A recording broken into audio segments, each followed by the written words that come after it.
What is going on, you noobers? Welcome back to NoobTube. It is your boy Noob Heart here, bringing you guys another Dragon Age Inquisition character build. Today we are back again, rolling over. We're gonna look at another mage.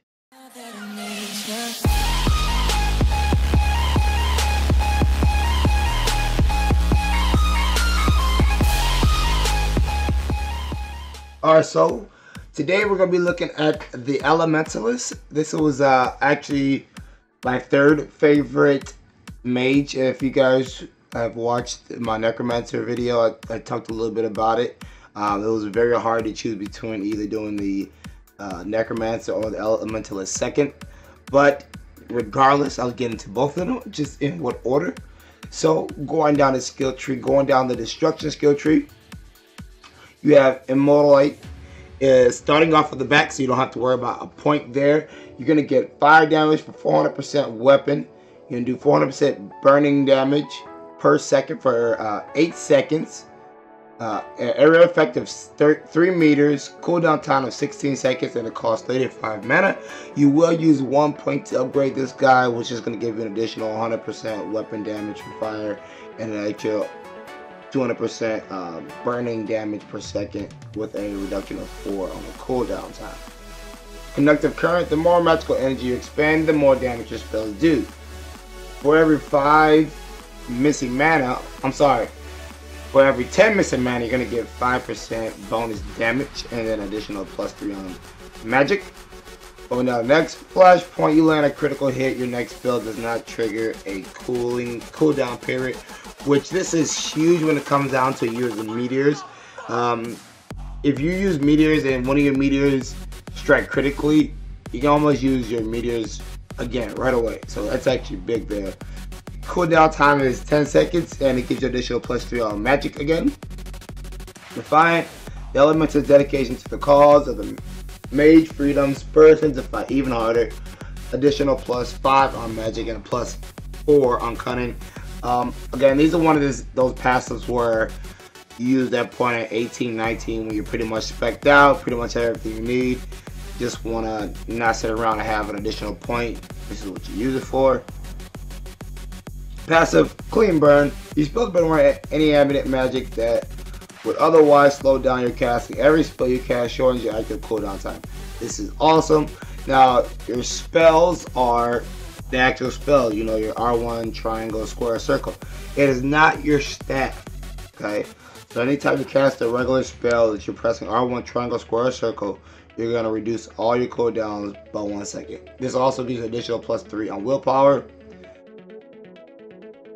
Oops, missed one. Pyromancer, you have mastered the summoning of fire. Increase your effective when panicking or burning enemies, which is huge because our very first skill that we chose is very strong when it comes to causing fire damage. I believe it does about 600 with the upgrade, 400%, and then 200, so 600%. With Pyromancer, this now does 25% more damage, so that's huge.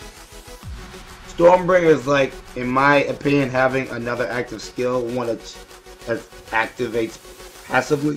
That makes sense to you guys. Stormbringer, the storm comes to you, aid, even without you calling it. When you are in combat, lightning will periodically strike a random nearby target. And for this to be like a passive active, is what I'm going to call it, a passive active, this is actually a pretty strong skill here. It does 300% weapon damage to any enemy in a 25-meter radius, and it cooldowns 50. It's every 15 seconds you can use it. That's faster than most of the active skills this character has. Let's see, he's got 60 seconds. 16 is the lowest one. It is 50. It's a whole second less. Very powerful, if you ask me. Very powerful. Firestorm. This is what I be calling meteors, guys. Sorry, I know I should probably use the proper terminology. Firestorm.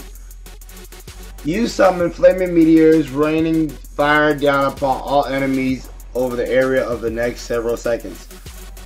You have a number of hits, 12, fire damage, 115 seconds, 0.00001%. Don't understand why it's like that. Weapon damage, Cooldown time is 60 seconds and it costs 65 mana. This is going to be one of your main skills that you can be using. I'll show you guys how to use that in the gameplay.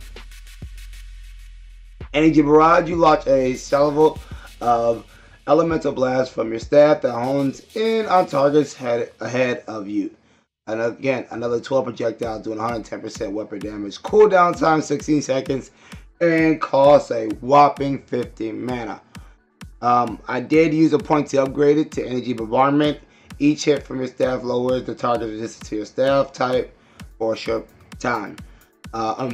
This is again one of those where I upgraded at like 18, maybe 17 to kind of just use a point. The benefit here is, you know, you use this, each hit does lower their resistance to your staff. So if you're hitting 12 times, that's 12 different times to each one of those bolts, I should say, is actually hitting harder because you can have less resistance per bolt that hits.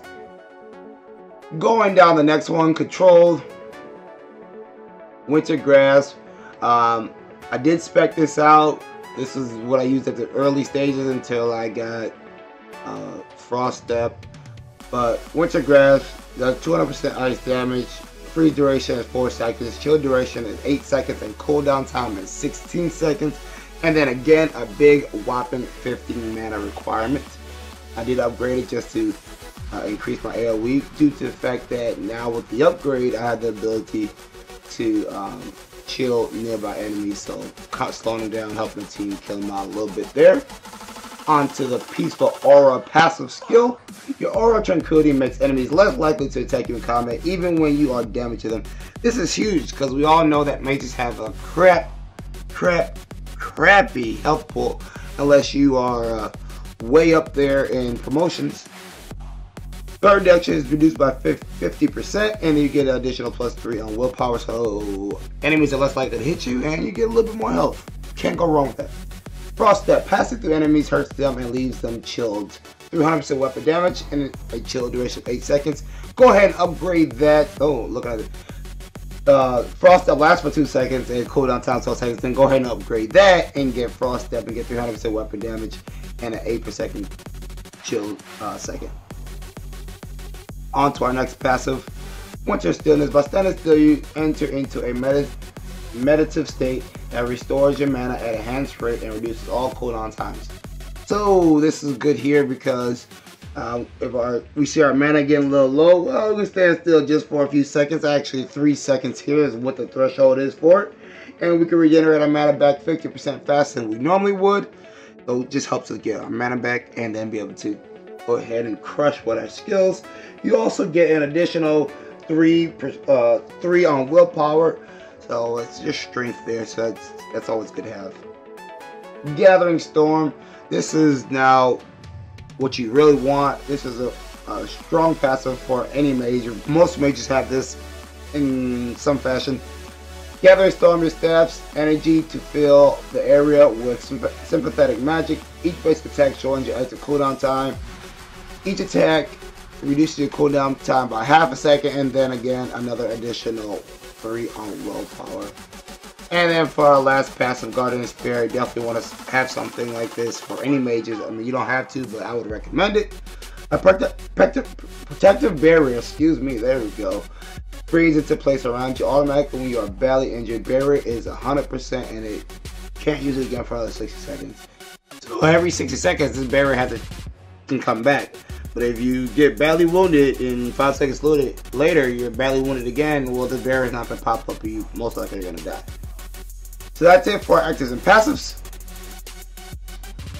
We are using Energy Barrage, Fade Step, Firestorm, and Immolate.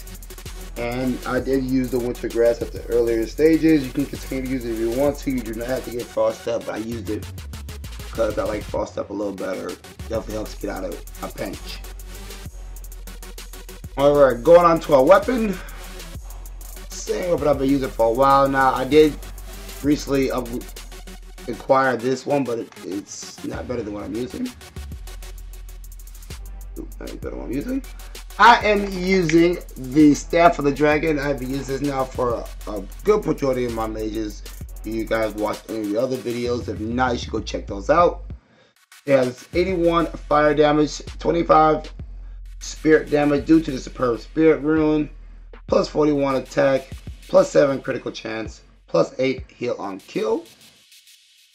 Not that bad, not that shabby. Using the Drake Scale armor, in case you guys do not know how to get Drake Scale. Drake Scale is something that you'd have to unlock. It's not something you can buy. You got to get 1,000,000 points with the mages, and that's how you unlock it. Has a base armor rating of 171, and then I have plus 5 of magic defense on it. That's it. Nothing to write home about there. Going on the belts, I'm using the enhanced belt of melee defense. Just give me a plus 5 melee defense. Excuse me there. Sorry guys. For our rings, I am using enhanced energy barrage ring. Gives me an increased ability damage of 30%. And then I'm also using the Firestorm increased ability of 30%, but you know what? I'm gonna change it.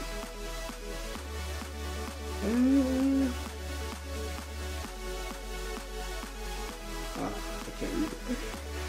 There we go. I'm gonna use 2 energy barrage rings. Oops. And for my amulet, I'm just using an amulet of cord. You guys should know this by now.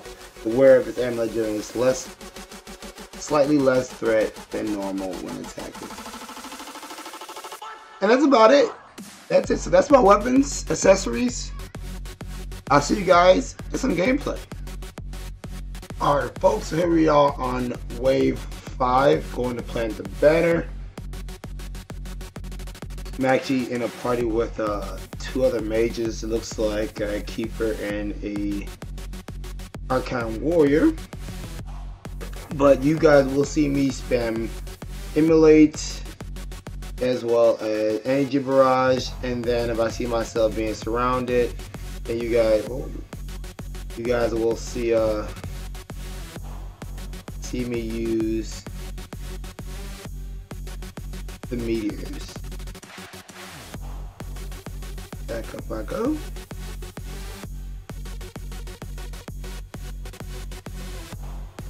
Stay a little bit of a distance. You guys away from me a little bit.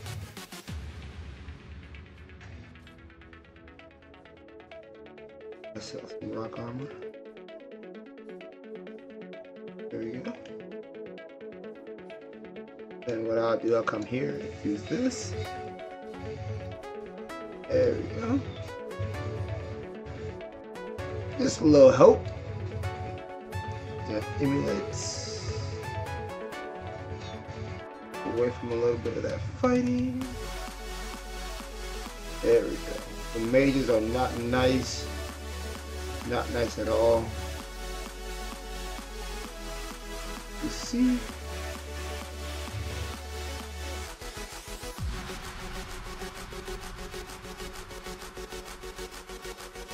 Around here. Yeah, mages are nice. It helps to have that rock armor. Archers are just hit so hard in this game. I don't know why. You go up to like Perilous, they hit ridiculously hard. But I'm just gonna pick off one guy at a time. Not gonna be like a necromancer who just sits in the middle of everything. There's the meteors around the big guy. Running in with that real quick. Free some of these guys up. Still inside of my meteors, so I'm alright.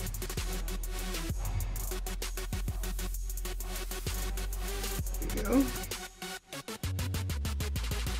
Just kind of work this around.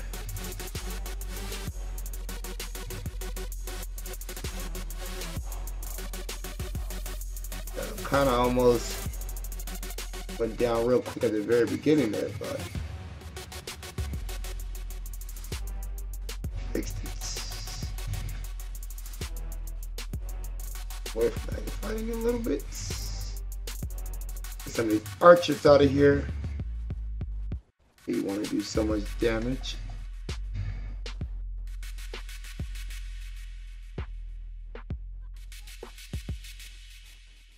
Let's see.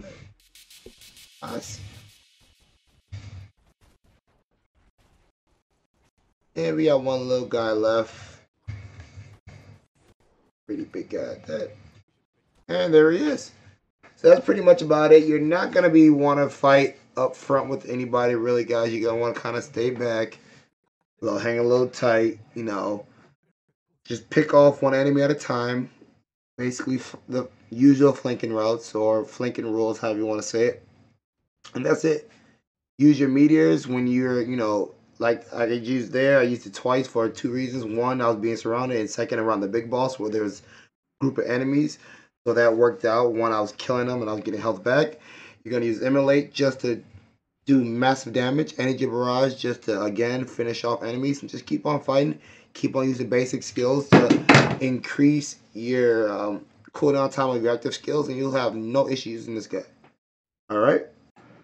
Here you go, you noobers. That's the best way to set up your elementalist, your weapons, your accessories, your active skills and passive skills.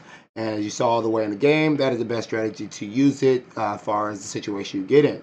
So I hope you guys do have fun with the elementals. I know I sure did. I'll see you guys in the next ultimate character build.